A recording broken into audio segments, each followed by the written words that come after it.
जीत और हार आपकी सोच पर निर्भर करती है। मान लो तो हार होगी और अगर ठान लो तो जीत होगी।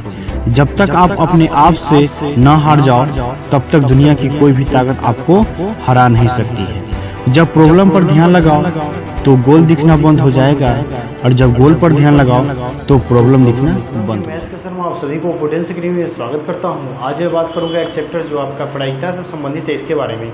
ठीक है, इसमें हम बेसिक बातों को सीखेंगे, उसके बाद एडवांस बातों को सीखेंगे, उसके बाद आने वाले सवालों को भी सीखेंगे। ठीक है, तो चलिए देखते हैं।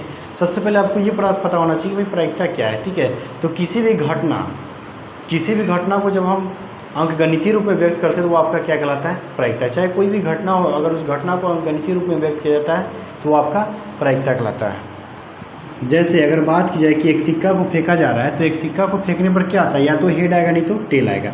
तो यहाँ से अगर बात की जाए तो कुल परिणाम कितना होगा? तो ये कुल परिणाम की बात की है तो आपको कुल परिणाम क्या मिल रहा है? 2 मिल रहा है। लेकिन अनुकूल परिणाम की बात की जाए तो अनुकूल परिणाम क्या होगा?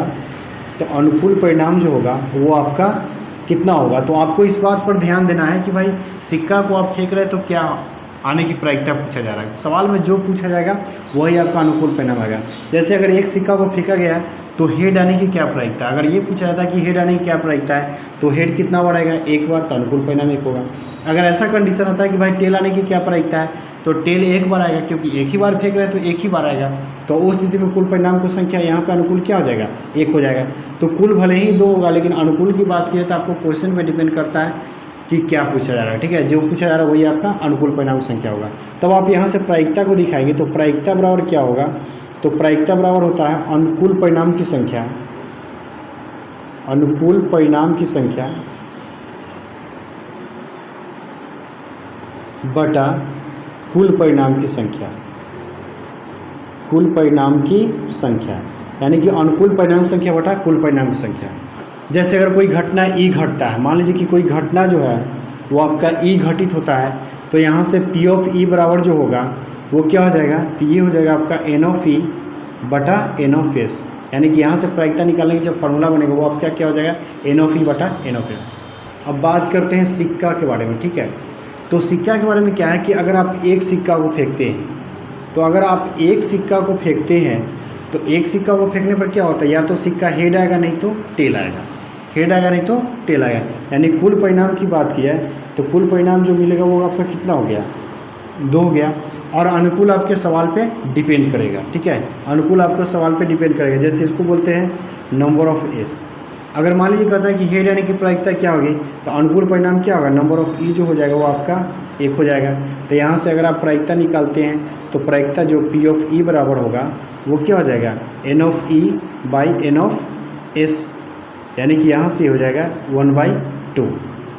अगर मान लीजिए कि कहता है कि भाई बताइए कि टेल आने की प्रायिकता क्या है, तो टेल आने की प्रायिकता क्या हो जाएगा? तो टेल भी 1 बार आएगा यानी 1/2। तो इस तरह से हम क्या करते हैं? प्रायिकता बताते हैं। आप ध्यान रखें कि प्रायिकता का क्या होता है, जब भी जो होता है प्रायिकता का मान तो नीचे में क्या होता है? ज़्यादा होता है, क्योंकि नीचे में आपका कुल होता है और ऊपर में अनुकूल होता है। तो निश्चित तौर पर कुल क्या होगा? अनुकूल से ज़्यादा होगा। अब बात करते हैं 2 सिक्का का। ठीक है, तो 2 सिक्का में क्या हो सकता है?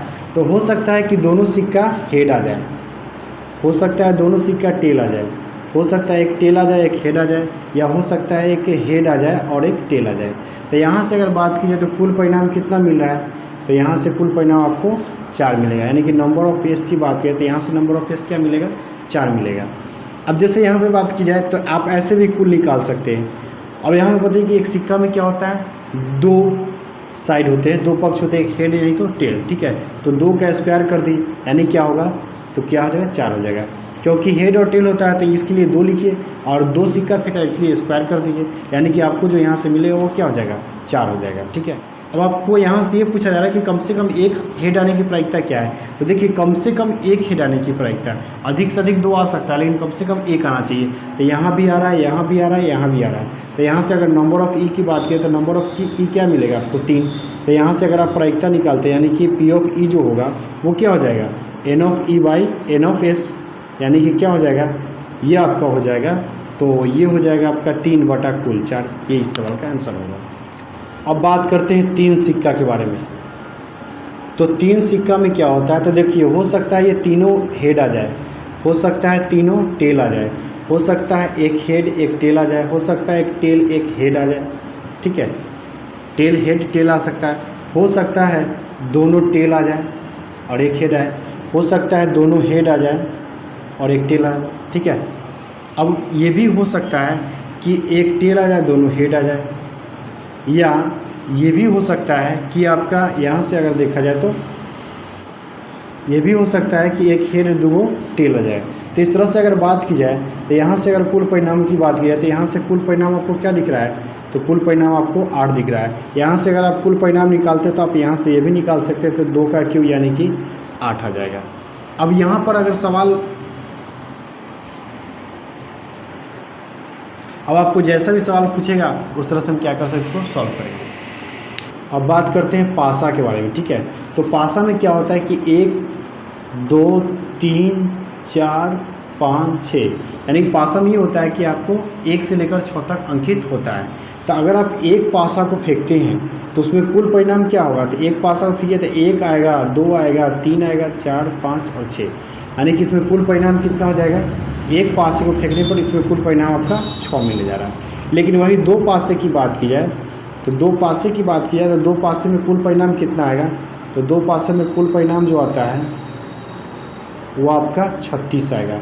यानी कि यहाँ से अगर कुल निकालते हैं तो 6 का स्क्वायर यानी कि 36, ऐसे भी आप क्या कर सकते हैं, इसको निकाल सकते हैं। अब इस पे जैसा भी सवाल पूछा जाएगा वैसे सॉल्व कर सकते हैं। जैसे अगर बात की जाए कि यहाँ पर पूछा जा रहा है कि अगर एक पासे को फेंका गया तो सम संख्या की प्रायिकता बताइए, तो सम संख्या क्या क्या आ सकता है, यहाँ पे 6 आ सकता है, 4 आ सकता है और 2 आ सकता है। सम संख्या कितना आ रहा है, 3 आ रहा है। यानी कि यहाँ से अगर आप प्रायिकता निकालते हैं तो पी ऑफ ई जो हो जाएगा वो क्या हो जाएगा, 3/6 यानी कि 1/2। ऐसा सवाल हो सकता है कि 2 पासे को फेंका गया तो ऊपर के अंक 12 होने की प्रायिकता बताइए, तो ऊपर का अंक 12 कब होगा, तो एक ही कंडीशन है कि 6 और 6, यानी कि दोनों अगर 6 गिरता है, दोनों पासों को फेंके और दोनों 6 आएगा तो भी 12 पूरेगा, ठीक है। यानी कि यहाँ पर अगर बात किया तो यहाँ से अगर आप प्रायिकता निकालते तो ये क्या हो जाएगा, तो पी ऑफ ई बराबर क्या होगा, तो ये हो जाएगा, ये घटना जो है एक ही बार घटेगा, तो एक और टोटल कितना हुआ 36, यानी कि यहाँ से प्रायिकता आपका ये आ जाएगा 1/36। अब आपको थैला से भी संबंधित सवाल रहता है। तो जैसे बात की जाए कि एक थैला में आपका रेड बॉल जो है वो आपका 6 है, ब्लैक जो है वो आपका 2 है, ठीक है। अब ये कहा जा रहा है कि बताओ भाई कि यहाँ पर कुल कितना हो जाएगा, तो कुल कितना हो जाएगा 6 या 2 8। अब ये सवाल पूछा है कि एक थैला से क्या किया कि यादृच्छ यानी कि रैंडमली क्या किया जाता है, एक बॉल को निकाला जाता है, तो उसकी क्या प्रायिकता है कि बॉल क्या है, ब्लैक है। आपसे ये पूछा है कि उसकी क्या प्रायिकता है कि बॉल ब्लैक है।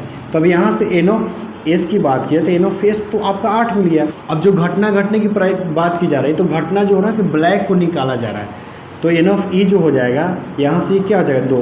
तो अगर आप प्रायिकता निकालते तो पी ऑफ ई क्या होगा, तो पी ऑफ ई जो हो जाएगा वो आपका हो जाएगा n of E by n of S.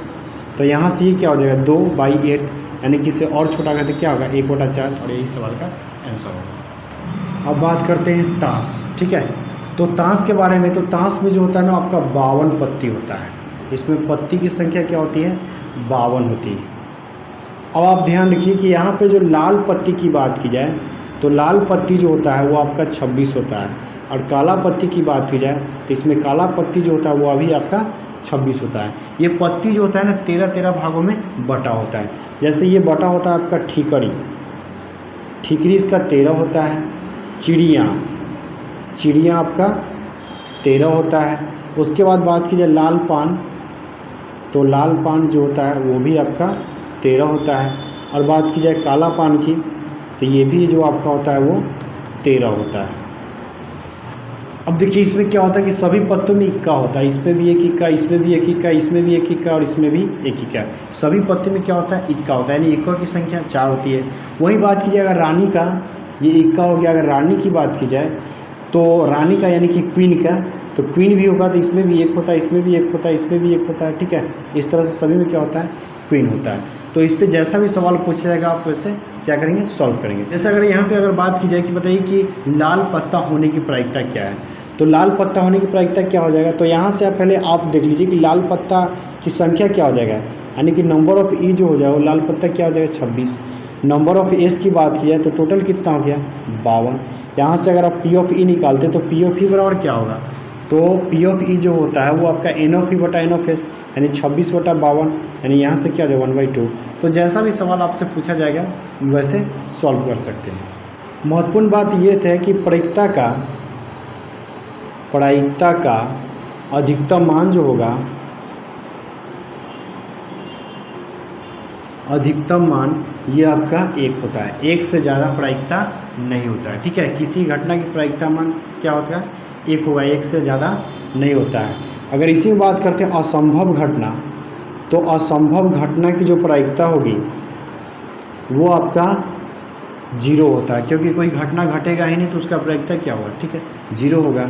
अगर मान लीजिए कि ऐसा है कि किसी घटना घटने की प्रायिकता ई है और नहीं घटने की प्रायिकता ई ऑफ ई डैश है, ठीक है, घटना घटने की प्रायिकता ई है और नहीं घटने की प्रायिकता ई डैश है, तो उस स्थिति में जब आप प्रायिकता निकालते हैं तो यहाँ से प्रायिकता का जो योग होता है यानी कि P of E plus P of E dash वो कितना होगा, तो ये आपका 1 होगा। यानी कि घटना घटने की प्रायिकता प्लस नहीं घटने की प्रायिकता, ये दोनों का योग कितना होता है 1 होता है। यहाँ से अगर बात करते हैं निश्चित घटना की, तो निश्चित घटना की जो प्रायिकता होती है, निश्चित घटना की प्रायिकता भी आपका 1 होती है। ठीक है।